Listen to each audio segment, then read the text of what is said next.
किसी के लिए गाना गाएंगे, किसी को बेइज्जत कर देंगे।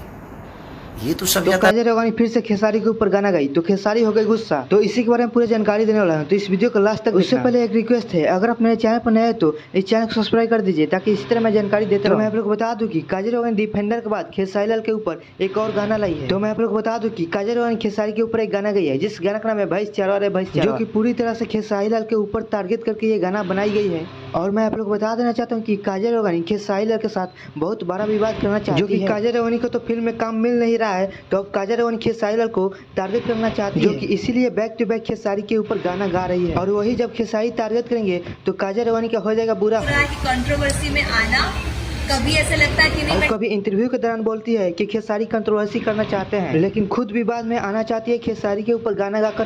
काजल जब से खेसारी काम देना छोड़ दिया है तब से कोई स्टार काम नहीं दे रहा है, इसीलिए फिर विवाद करना चाहती है काजल राघवानी। तो काजल राघवानी खेसारी के ऊपर गाना गा रही है, तो खेसारी फैंस का क्या राय है कमेंट करके जरूर बताइए।